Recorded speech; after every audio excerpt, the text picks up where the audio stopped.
Welcome to Soulful Practices Podcast. I'm your host, Michelle Holling-Brooks, and over the past 20 years, I have been on a journey of healing and awakening. I'm also a coach and practitioner for clients on their journey of unbridling their true self. The number one question I'm asked is what meditation or practice will help me reach my goals? While there is no one meditation or secret mantra that will unlock our own awakening, there is a doorway that will lead us there. And that's the doorway of learning and cultivating the skills of self reflection and contemplation. Each episode of this podcast offers you pocket teachings and practices that you can implement right away to help you courageously connect with living your authentic soul led life. Let's dive into this week's episode. Hello, everybody, and welcome to episode 42 of Soulful Practices. I'm your host, Michelle Holling-Brooks, and we are diving into part 3 of a little mini series that's happening within season 4 of Soulful Practices.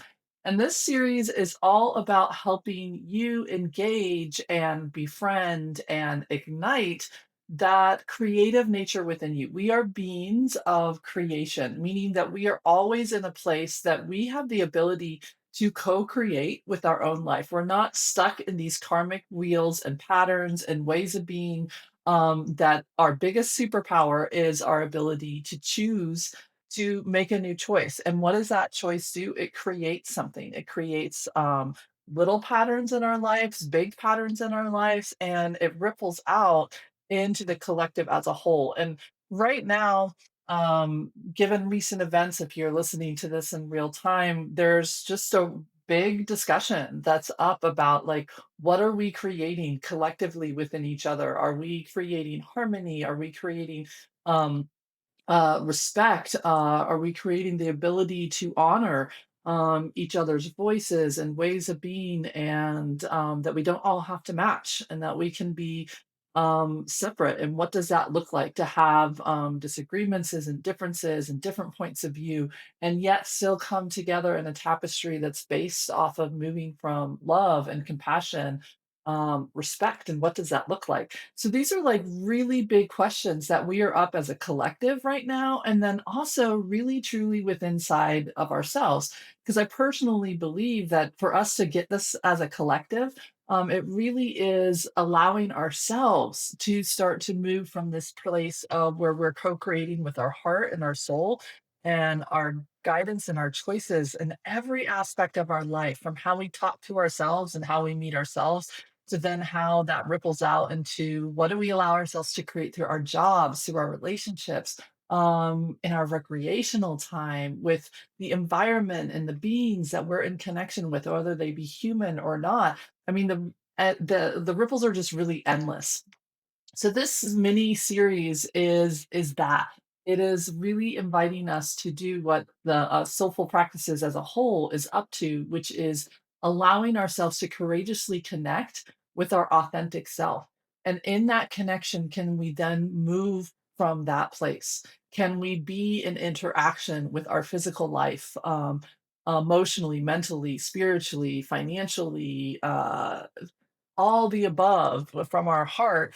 Can we work with those things and engage our life from that place? Or are we engaging our life from a place of shadow fears, concerns, confusions, unmet needs, unhealed trauma? All the things that we're kind of witnessing are up. And really highlighted right now in the collective, that's saying individually and collectively, we are in a moment of struggle, of really finding that heart-led balance, and collectively that it's tipped more towards the place of moving from fear, moving from shadow tribalism, moving from a place of this is what I want and I need, and I don't have that influence over in inside of me of how that's going to impact another. So that empathetic, compassionate level is disconnected. And so, how do we start to plug that in? Um, I invite you to do what my soul has given me as guidance on this one, is to turn inward.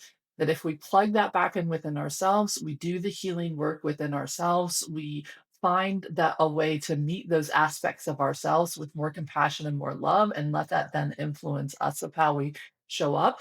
That's when we create from a place of love, and the ripples are just endless. So that's what we're up to in this as a whole, and then in this mini series. So this is stage three of that stages of creation, and we teach them in literary form, but really they're all happening at the same time, and they're all present at the same time at any stage. So they overlap each other like a little Venn diagram, and it just depends on which one is asking more to be upfront, and which one we feel we're more in the stage of. But the reality is, all four of these stages are happening at varying degrees at all times. And so when we have an idea or a spark or an inspiration that says, hey, move this way, or hey, engage this, or reach out for that, or create this beautiful new project. I'm in the middle of creating my second publishing project, the Sacred Witness Oracle. So that spark, that inspiration that says, hey, you know, write your second book, add an oracle deck to it, write a whole nother book. When those sparks come in, we have to engage them, right? So stage two is like engaging. We can have that spark, we can have that idea. It can be quote in our upper chakras, but then it's got to create form. It's got to work its way through our chakra system all the way down to the root that we decide to give it form, give it substance, nurture it, and then it's got to work its way back up, quote, out of the chakra systems and out of our own inner world into the outer world. And um, all along that way, there's going to be opportunities for us to shift, to change, to open up to a new way of being. In order to do that, we have to be willing to release. And one of the other kind of hidden things that happens in here with this releasing is that we recognize, it reminds us that everything has a beginning, a middle, and an end. And that if something has an end, then that means it's going to go away. And if it goes away and we really love it and we want to like laminate it and stick it on the wall, and we want this to be the what it is in our life forever, for all eternity, and that's going to go away. We just have a part of us in that mental being that feels that potential loss, and it hurts. It says, I don't want to feel that pain and that suffering of something that I absolutely love, that I created, being either taken away, running its natural course, organically releasing. Like whenever that comes forward, that we just don't want to engage with that releasing stage. Whether it's something that we're like, ugh, I don't ever want to experience that again. I want to release it. That still, even though we talk about that we're willingly doing it, it still comes with a hesitation if we really slow down and feel into it. So this stage of releasing for our mental being has two different parts of it. One, we have to let something go, which means that we're going to be willing to step into the unknown of another creation cycle, that fourth stage, that death and rebirth, and that creation of something new, unknown, and which kicks us back to the beginning, to the spark, and then the engagement and the release, and it just goes around and around. And it also means that we're going to have to work with the emotions around what does that loss feel like, either the longing and wanting something back, feeling of shame or guilt or disappointment, or however we're judging how that ending is coming in and what it's up to. So it's potentially wrought with emotional ups and downs and waters. And again, our mental being goes, ugh, I don't know about all that. So this stage of releasing, it can, what it can do is it can abort us. It can make us abandon that spark of inspiration right off the bat. It can abort and make us abandon the creation once we're engaging in it and we're working with it. We get a hint of this, a whiff of it, so to speak, on the energetic um, airways.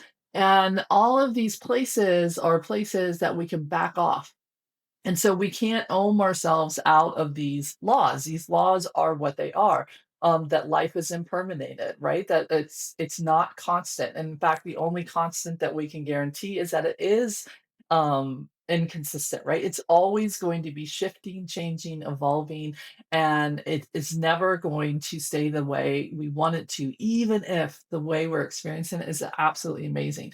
We love this idea of this law when we're experiencing something we particularly don't quote want, but we really don't like to work with this law when it is something that we do love and we do want. And like I said, we want it to just stay there forever and for all eternity. And this part can release, but don't touch this part. It has caution tape around it. This part of my life I love, this part I want here. And I don't want the other law, which is what is in one is in the whole, and as above, so below. So if I release over here, that means I also have to agree to let the release thing come over here. I don't want to do that because I really love this part of my life. So therefore, dot dot dot. Oh, right? Can you feel that energy right off the bat? And so we don't. So we step out and we cut off our creative ability. We cut off the sparks. We like zip ourselves up nice and tight in our own little inner cocoon of our protective mental layers.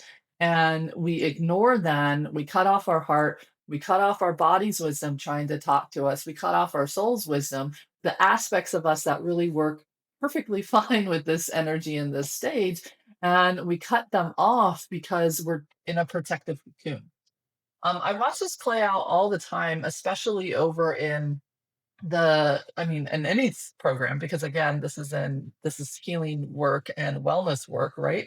But really in the equine partner psychotherapy and coaching side of our program, where I work with kiddos and teens that are in the foster care system, and we're trying to chat with them about how they can step into something new, like they can create what they want. They have more degrees of freedom as they get a little bit older, trying to invite them to look forward as to what are they creating for their life. So, yeah, school doesn't seem important right now. This isn't thing, but get your GED, like stay in this, like have at it. And you also have all these skills and these talents and we're in that place of trying to help them, yes, process what's happening to them as much as they can at that moment in their life, but also remember that there's something that they're creating. Each of their choices in that moment are creating a potential ripple effect into the rest of their life. And that maybe they could try learning a new skill or saying hi to that new person at school and being a mentor for that new kid in the group home or something like that, like different ways that they can create more than what they think they can in their protective cocoon, right? And it doesn't really matter what we say because in that protective cocoon, and this is where working with teens is really helpful because we think as adults we should be able to outmaneuver this, but you have to remember these wounded parts of ourselves are these young parts. They are the little kid that's afraid to go up to somebody and say, hey, can I sit at your table because they had an adverse experience. That's sitting inside of us. Right. So even as an adult, when we're like, that's silly, why am I still doing that? Well, because it's there, it's a part of you. And how do we want to work with that part? We also have what I call the hoodie teens, the F you, no way, no how, you can't make me do it. I'm gonna like tank myself to make you see how much pain I'm in. Like we have those parts of us that put up that hoodie and they're the angry, angsty, disappointed, disillusioned teenager selves that are just tired. They've shown up a dime after time. They've taken those risks. They've put themselves out there and they're tired. They're hurt. They're angry. They're disappointed. They're mad. We have those parts of us too. So the stories of the teens and the kids, I think, help us as adults because we forget that the parts of us that we're working with that are fall under that quote exiled and wounded aspects of us, those protective parts of us that were trying to protect us, all of those were born typically in our first third of life, right? Like we experienced them when we were really raw. We didn't have a lot of degrees of freedom. We didn't have a lot of opportunities available to us. We cognitively couldn't see that far because our brain hasn't developed that far until like the late 20s, like first part of our 30s now, to find that ability to have forward thinking, executive functioning skills, all these things like literally aren't on board. So our system back then has to develop in a vacuum. The problem is that vacuum is now running our current time system from behind the scenes. What is healing and consciousness and awakening? It's becoming aware of these subconscious programs, protective programs, and mechanisms, trauma goggles, as I call them, and lovingly start to tend to them. So, one of the things that will always happen when we're trying to share this with the teens is they'll look at me and they'll say, Michelle, that doesn't matter to me. I don't really care if I can like create a beautiful life for myself in the future. Like I'm not willing to go through that pain right now. I'm not willing to take this risk. I'm not willing to do it because, and here's the kicker that really sums up our tug of war, our butting of heads with this in our system is if it does work, and I like it, and it gets ripped away from me because the foster family decides they don't want me, the county moves me, the group home, like something happens and I have to leave again, it's gonna hurt so much worse if I have friends, if I have a sports team, if I have activities that I like, people that I like. If that gets pulled away, no, Michelle, don't ask me to do that. That's going to hurt too much. Right. So there's that side. There's this whole, what I call hope protectors. Like they're protecting us from the idea of having something taken away from us. And so they don't want us to really engage with it because it's going to hurt when that happens. Right. And then the flip side of it is they're like, well, what if they don't? What if it doesn't work out? What if I take my, shot, and I miss? And that's going to hurt horribly too. So it doesn't matter which way I go, whether I do the thing and I rock it out or I do the thing and I fall flat on my face. This is a lose lose scenario. And therefore, I'm not going to do anything. I'm going to put my hoodie up.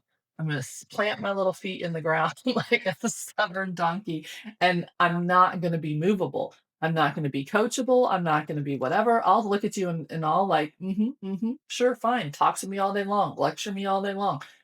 Do all these different things. Tell me all the amazing things, but I'm not going to do it because what's the point? Right? And so this is our protective system. This is what's happening inside of ourselves. And we have the same things. We have the hope protectors that have two sides, right? One that says, "Oh, don't go into that because if it gets taken away and you love it, that's gonna hurt." The other one that says, "Hey, what if you do it and you're not successful? Someone makes fun of you, fear of humiliation," all the things we've been working on the first part of this season, that's gonna kick in too. That's not good. And then there's this one other option that I just wanna put out there. Again, this is a podcast, so I all I can do is kind of like scatter some seeds and you'll see why in a second. That's a fun little pun. It's completely intentional. But the other one is this one that is a little trickier to track and a little trickier to really sink into. But once you feel it, I think you'll really understand it. It's this very tender place that says, if I keep this in the energetics, so what you'll watch the kiddos and what I started to recognize, and then I saw it in myself, is if they kept it in the realm of possibilities. If I really wanted to go sit down next to that person, they would like me and they would be my new BFF. And if I really wanted to go try out for that play, I would get the part that I wanted, and then it would be dot, dot, dot. So it's this idea of promised land thinking and infinite realm possibilities. And one of the huge things that disengages us from actually creating in this release stage is like the idea that once I make a choice, once I say, yes, I'm going to engage, I have to release the what it could be in my imagination. The pie in the sky, that promised land of like it could be this most amazing thing. I can live in the energetics of the what if possibilities in a beautiful way, and I can actually take refuge in it. And so the hope protector is also one of these, right? Like so they come in there and they leave us in the, well, it could be this. If we don't test it, if we don't start moving towards giving it form, if we keep it above the quote, heart area, and we don't even let it really link into our heart, because our heart is gonna like say, let's just try. Let's just see. Yeah, maybe we will get that part, but maybe we won't. Maybe this will be the best relationship ever. Maybe it won't, but we're gonna try and lean in and know that there's something there for us, right? Like all of that, that's beautiful logical thinking. It's not gonna go there. It's gonna keep it in the what could it be if it was in that possibility? So that rose-colored glasses. And so all of these like tactics, and of course there's subsets to them, really come into play. And what are they designed to do? They're designed to keep us from experiencing a potential outcome, the potential outcome of disappointment, the potential outcome of disillusionment. I got the thing. I thought it would make me feel this way. It doesn't make me feel that way at all. The potential outcome of humiliation. I didn't, I tried and I took my shot, but it didn't work, so to speak. And all of the fallout of then also, if I try it and I like it and I love it, and then it does its inevitable thing, which is life is always changing, it's impermanent. So that means it's going to go away. That pain is in there too. So all the protective fears that we have around releasing are designed to keep us from engaging those emotional waters, from having to navigate the waters of emotions in that dance of connection, both internally within ourselves and externally around us. I hope that's makes sense. Again, given that this is a podcast, I can't go too deep, but I just want to kind of like let your system feel a sense of being seen, felt, and heard of the different ways that it can really like step into exploring as we go a little bit further why it struggles with this stage, and why this stage is really the stage that then bounces us out from even feeling that spark of inspiration or doing anything with it. Because again, like a Venn diagram, it's not, oh, I'm here, then I'm here, then I'm here. They're all happening at the same time, but we got to teach them kind of separately just to work with it. So what I want to do when I was feeling into like how to really help support you with this stage is I did feel called to do a card draw from the upcoming Sacred Witness Oracle deck. So I just want you to take look at this image first. It is the release card, and it sits in the mental being section of the deck. And I note if you are listening to this between now and September 24th, this Kickstarter campaign is open. You can pre-order this suite, get this card, plus the book, the guidebook, and its companion trauma informed enlightenment that I really dive deep into this. You can get it at the best possible price and discount before we go to sale to the public in the later fall in November. And you can also unlock extra goodies and perks that only come with the supporters who are helping me bring this fully into form. So if this card is speaking to you and you want to know more about it, the time is running out to hop over there. If you're listening to this after September 24th, there is still ways that you can access it. You can hop on the pre-order for the release that's happening in November, and you can also then, if this is after November 2025 and you're listening to it, you can find it at all your major outlets, and also on our website, um, and work it with there from you. You can be able to get into this suite just without the extra goodies that came from our Kickstarter campaign. So yeah, take a look at this card again. This card shares with you two really potent soul medicines that are want to help you work with this. And that is the dandelion and the dragonfly. Just see it. So when this card comes forward for somebody when they are working with the deck as a part of their reading and their self-work, it's asking them to pause. So this is asking you to pause and reflect on the areas in your life that are organically trying to loosen up, to begin that process of releasing. I don't know how many of you have ever tried to blow on a dandelion before those seeds are ready to be released. They don't go anywhere. You can like pull. as hard as you want and blow and huff and puff and try to blow that house down. When those seeds aren't ready to release, they won't shake loose with that air, with that invitation to come out there, right? An animal can walk by them multiple times and it won't brush them off. When they are ready to release, when it is organically timed, they soften, they loosen their attachment to that form and allow themselves then to be separated, to be carried off through the wind, or with the movement of animal beings around them, including human beings, right? Like it's a natural part, and so that is also a part of this card. It's like, when is it organically time to release, to loosen, to soften our attachment? Where are we trying to push it? To pluck those off there because we are ready for them to scatter and to have new thought and form come in. And where are we maybe holding on and gripping with that is. So let's dive into the energy of releasing. One of the things is that it has a bittersweetness to it. It honors what was, and it allows us to, in that honoring, it also and asks us to start to open to the memories, right, of what we experienced along the way. So there's a piece that also is like nostalgic in here, and can feel amazing. And if there's loss, it can also feel sad, and then it can also feel irritating, shame, blame, game, resentment, all that, depending on what we're being asked to reminisce about, right? So that's happening in this energy. All the protections around woulda, coulda, shoulda.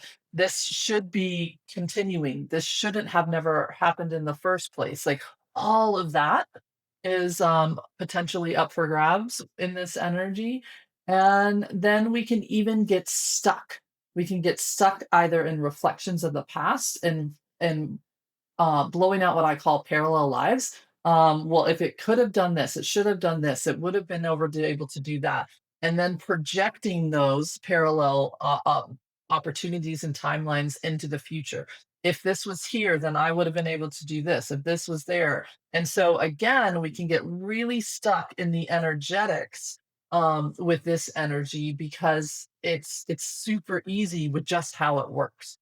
So when we look back, also, the question is, how are we looking back? Are we looking with trauma goggles already intact? Are they kind of there? Are we able to sense, see, hear, feel, and know our stories through a clear lens and not witnessing? Or is it shadowy? Are we doing it with protective lens and blends all over the place where we're romanticizing something?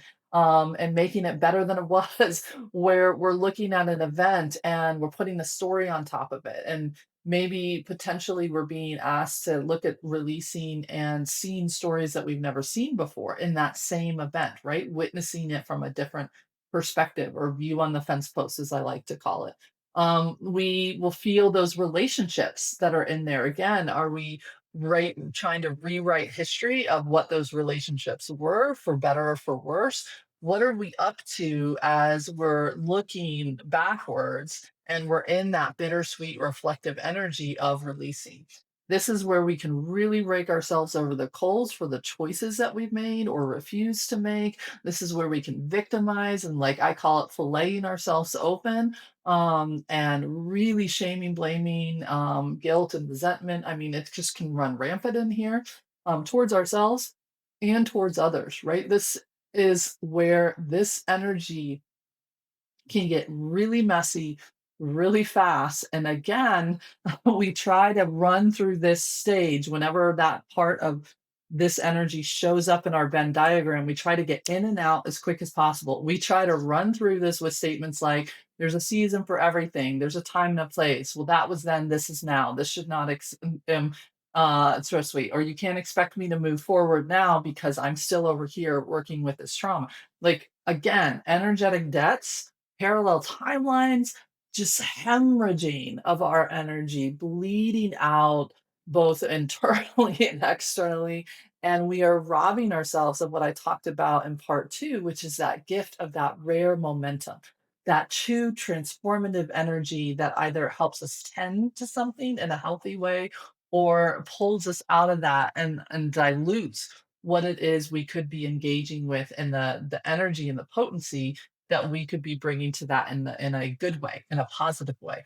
So again, there are so many moving parts to this energy that I want to also give you another heads up and a healing tip for working with this energy is that we are more than one thing, meaning that we can have different parts of us feel different ways and have totally different points of view, and they don't have to match and they don't have to like support each other. In fact, 9 times out of 10 they're going to conflict with each other.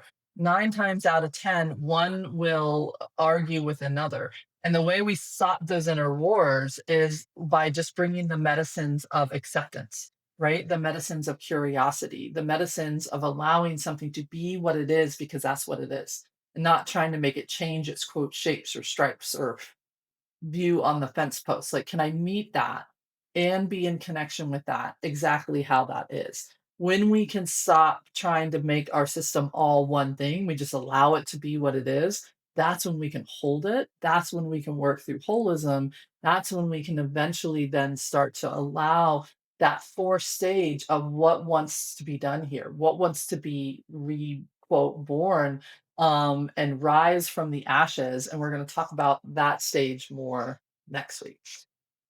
So let's go back to this image. Let me pull it back up here again to just feel into the image of the dandelion and dragonfly. So the dandelion is to me a fun little bean. It's, in itself, you can feel, like, how, it has polarity, it has duality in it. It's loved and it's hated by the, quote, "collective." It's not as flashy as other flowers, in fact, most people will deem it as a weed, but yet it's also hardy. It has the ability to grow in conditions that other flowers cannot. Um, it has incredible medicinal purposes. Right? So, as a soul medicine, it really brings us into looking at these within ourselves. So, one of the reasons why the dandelion can live anywhere is because it has one central root, right, that grows strong and it grows deep. So it allows itself to be centered. Like imagine again this column from all the way up at the top, down the stem of it, roots down into the ground.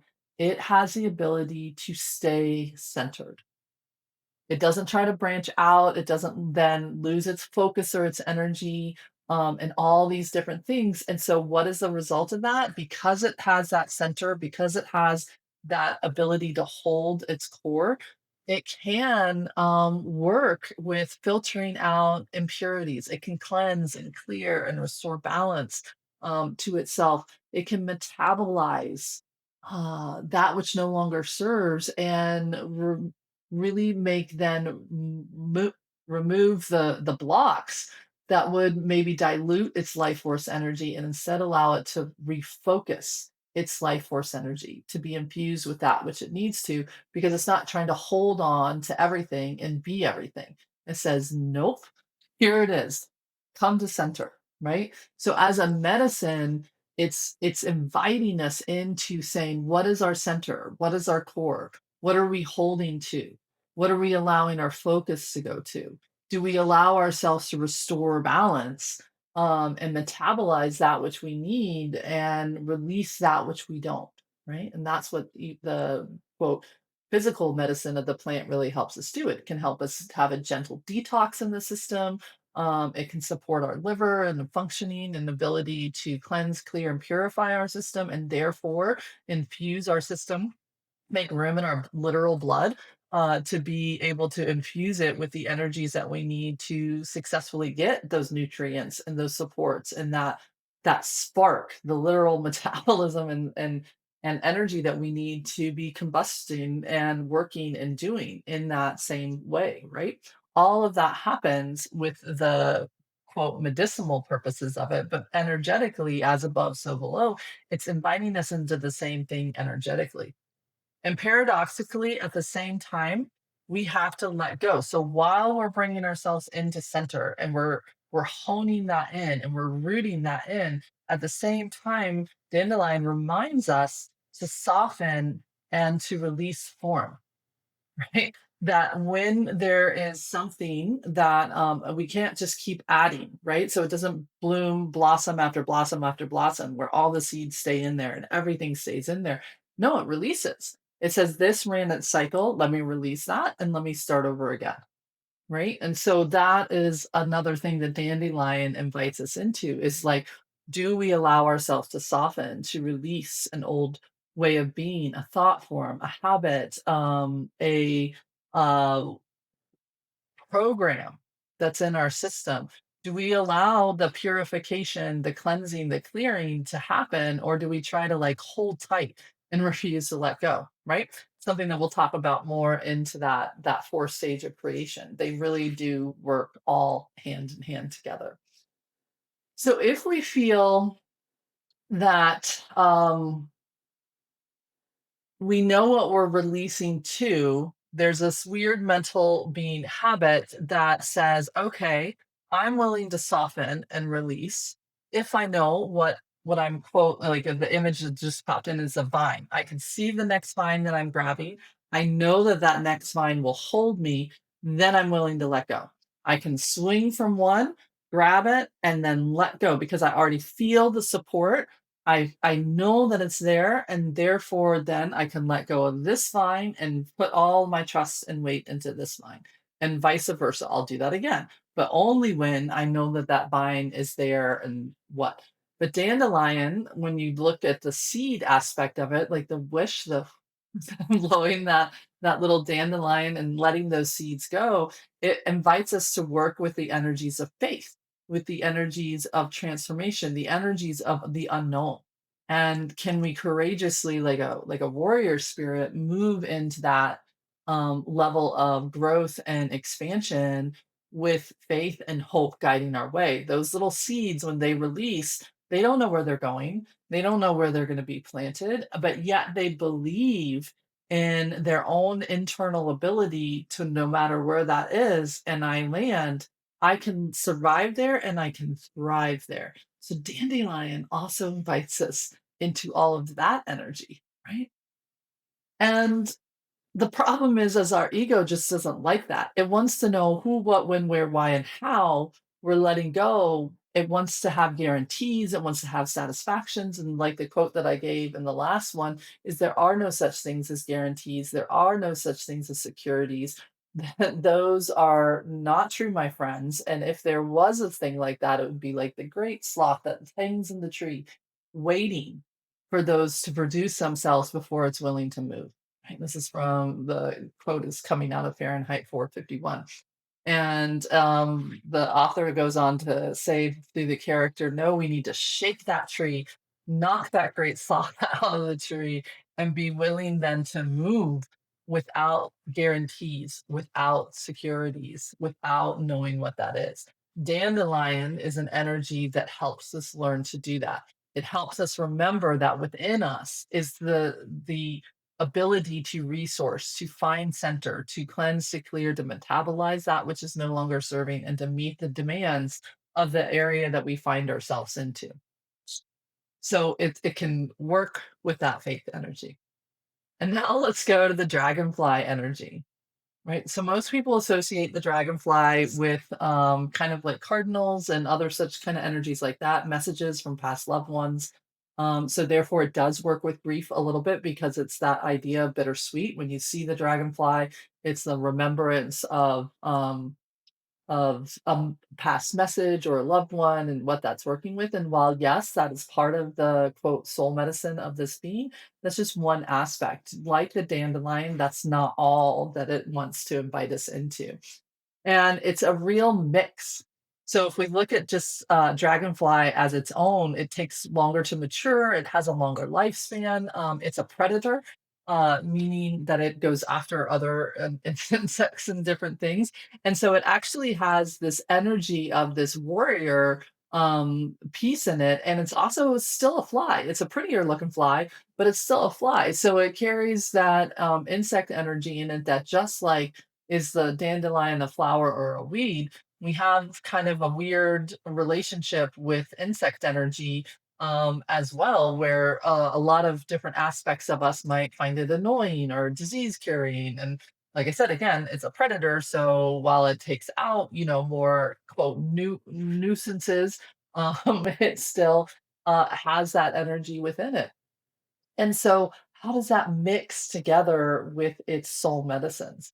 And it's really inviting us into holding that mix. So, the hope in the light that says, hey, no matter what comes forward, I can remember the sacred remembrance is a big thing with dragonfly energy to bring love, that I have more skills and support within me, whether that's through my ancestors or through my own inner self or in my environment to really help me transform. And so it works with like also preservation, like preserving the wisdom and the knowledge and remembering that, bringing that forward. And what does that allow us to do with that warrior spirit? Of that protection is it allows us to really go in and break free from those old ways, those quote nuisances in our system, ways that once served us but now no longer do, and then carry forward with strength and light into that new way. That's that transformation and growth and maturity that is often associated with the dragonfly as well. So dragonflies are a totem for transformational journey, just like the butterfly, but from a different lens, right? Instead of that, the journey including that cocoon, it's reminding us to like come out of that cocoon and engage in life, which is going to require us to release. Which is why I feel that both of them wanted to come forward for this card to help you when it comes forward, is that it takes this mix, it takes this mix of knowing that we can tend the parts of us that need tending to. We can gently cleanse and clear and release, quote, those things that once served us, but now no longer do. We have that capacity within us. We can find center and root ourselves in that central column within ourselves. We can infuse that life force energy and we can also let go. We can allow that dragonfly energy to remind us to take the wisdom and the nutrients and the ways of being that will really serve us through love and hope and that warrior spirit of courage. We can bring those to different aspects of ourselves and ultimately really welcome ourselves back into a new way of being. Take the leap, let the wind pick us up off the old and bring us to a new place to be planted.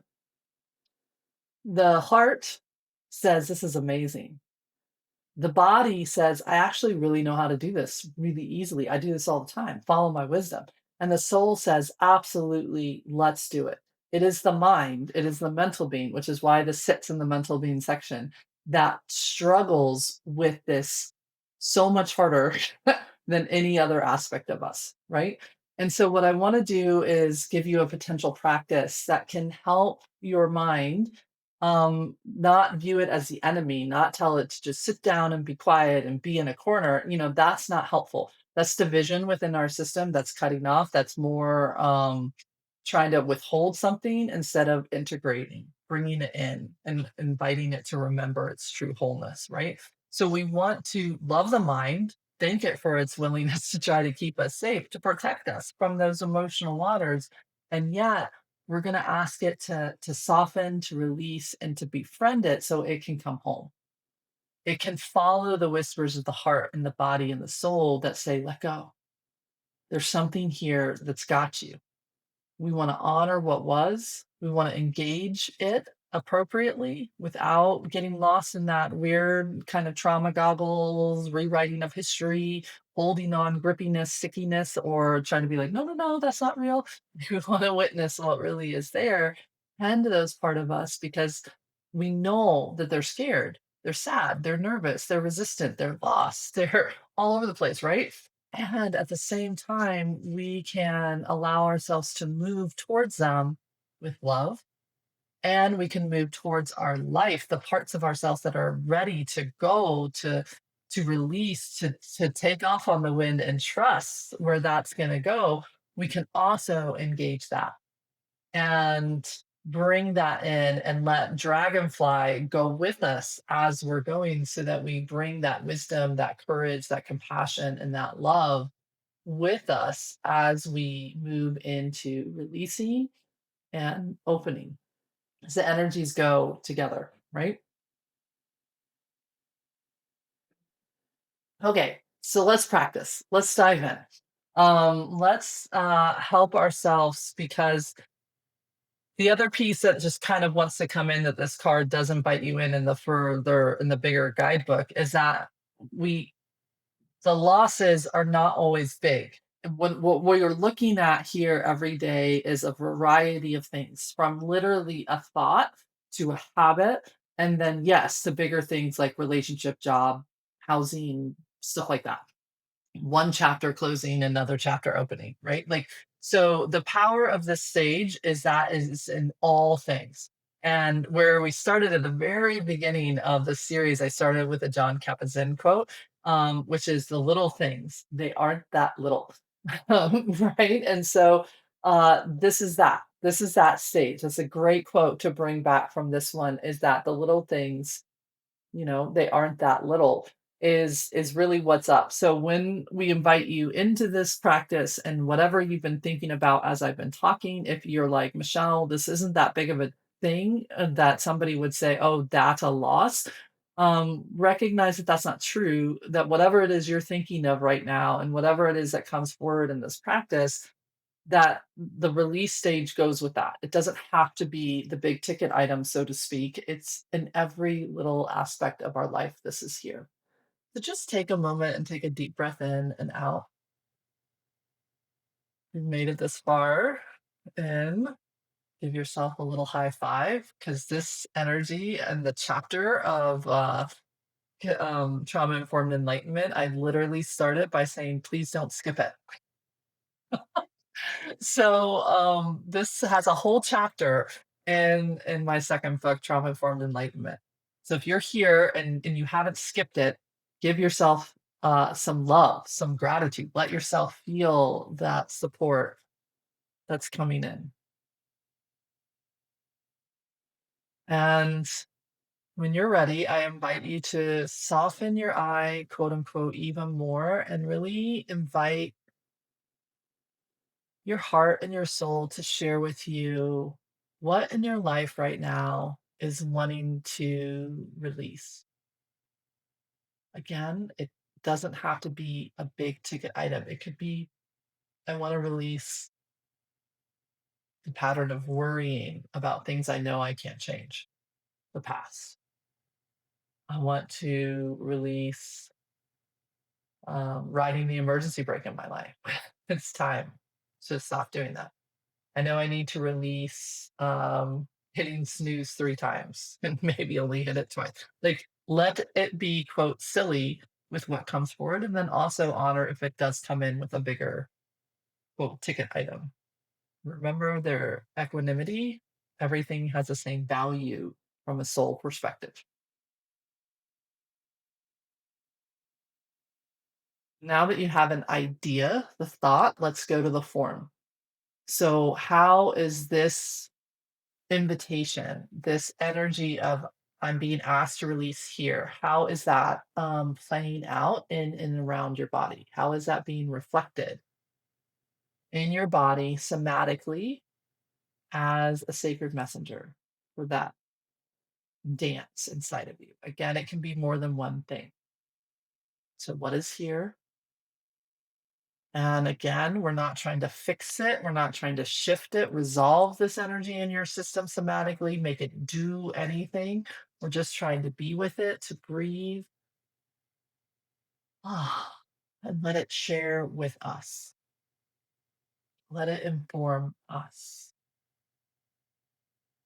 So once you have that somatic sensations that is happening in and around your body, we're just going to soften and let it expand a little bit more with what it wants to share. So, what else is here? Are there emotions? Is there a color? Is there a frequency?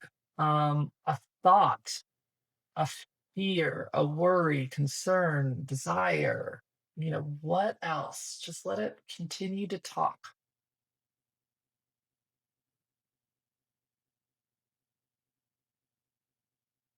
And just see how much you can simply witness and acknowledge. I see you. Thank you for being here.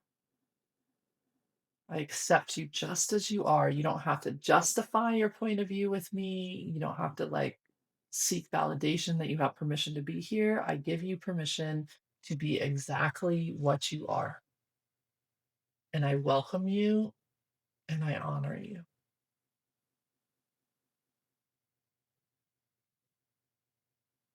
I know this can be hard sometimes, especially with aspects or parts or thoughts or feelings or concerns that we're just tired of, or we're used to managing, or whatever it is we've got going on with a story with that. But just see how much you can invite that to step back and again bring in that energy of the sacred witness with you.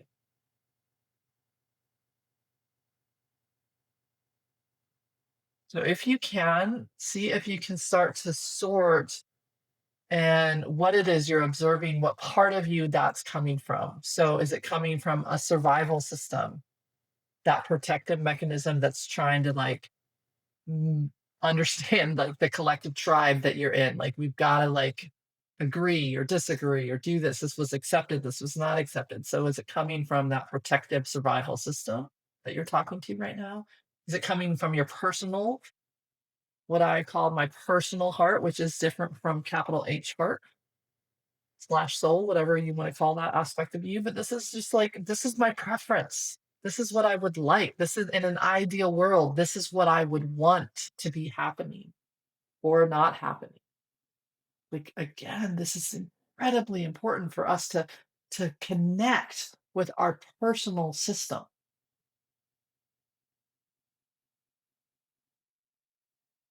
And then when you're ready, just see what's coming from that soul level, capital H heart, and soul that are, of course, they don't want us to be in discomfort, but they don't have the same relationship with it that we do on a personal level because they're playing from a much bigger perspective.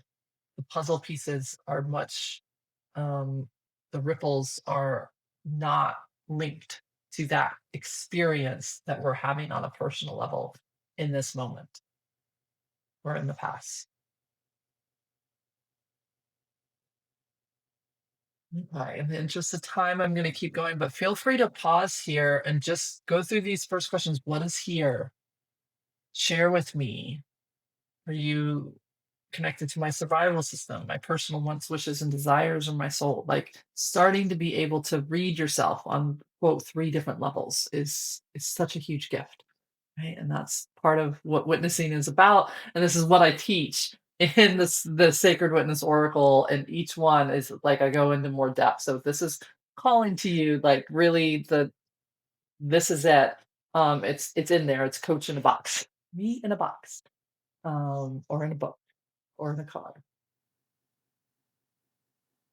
So releasing now, let's call in that energy of releasing.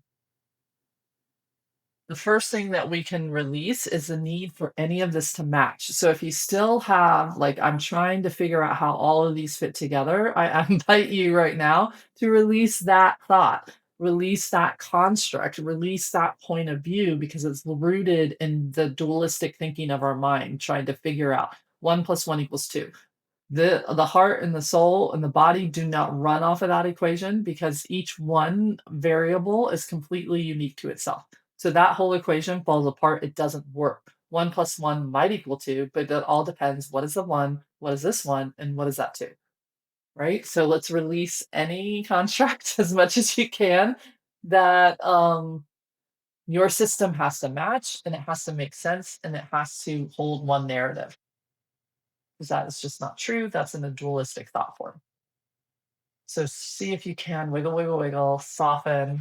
You can feel like some people's minds, their sixth chakra, having a whole moment. So I'm gonna do a little crown pull, and invite you to do the same thing.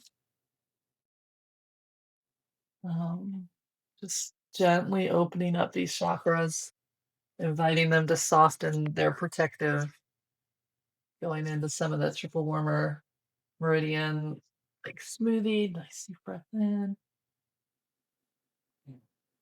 coming back to the heart space. And welcoming in the element of air, wind, just like because that's part of this dandelion, so that we can start to release. Welcome in that energy of dragonfly to help us trust the wind that's with us, that we're not alone, that we have that support with us as we let go. We trust that where you are guided with this air in your system to keep even going with this meditation of releasing whatever it is, whatever that original topic was for you, that the guidance that you need will be there as you begin to soften so that you can feel, sense, see, feel, know, hear through your soul senses. And I taught this in the previous one, so you can go back to part two. We all get together. And what guidance is here right now in this moment? This guidance has always been here. We've just been clearing out the air so that you can feel that central column. The support is already here, will be here. And even if we quote blow past it, it is still here. It will always be here. We just need to quote come home, come back to center, to that central root. So if you want to use the breath to help us engage this energy, I invite you to kind of once again take a nice deep breath in. Oh, exhale, and you can use that sound, the ah sound. Let's do it again. Wiggle, wiggle, wiggle, deep breath in. Ah, a sigh.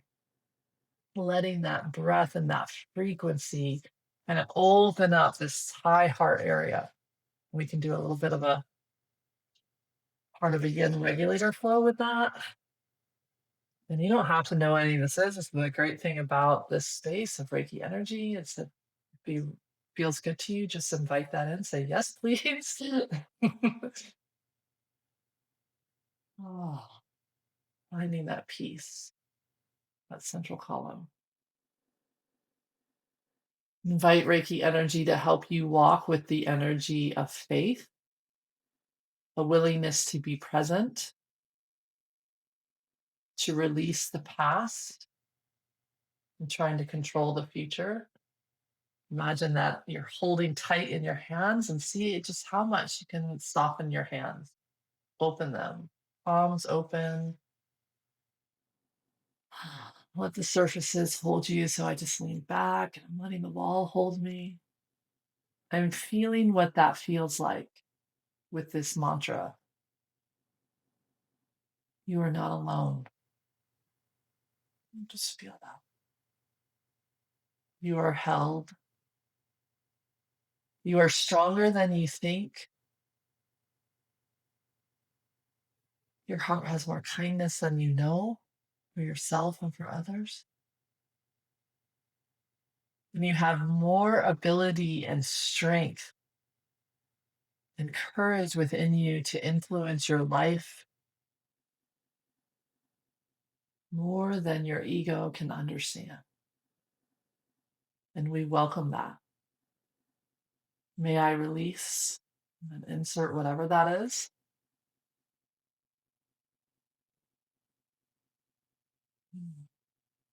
And I open to co creation with my soul. Be still and know that this is possible. Be still and be. And so it is. Peace, peace, peace.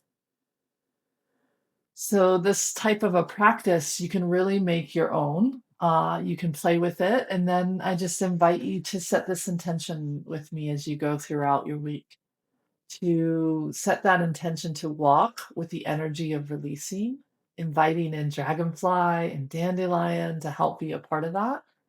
And also inviting in beautiful Reiki energy to help guide my attention into the subtle and not so subtle ways that parts of me are feeling that guidance, that air, that stirring within to soften and release a thought, an idea, a fear around what must be happening, should be happening, whatever that is that we're up to, just to feel that stirring, that spark, right?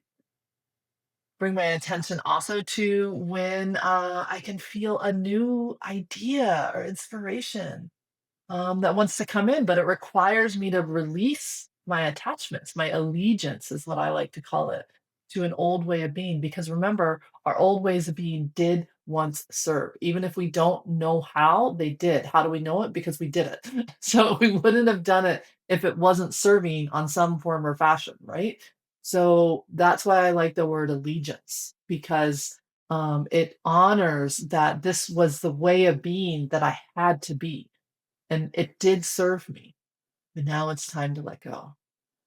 So I want to know when I feel that grip in my system.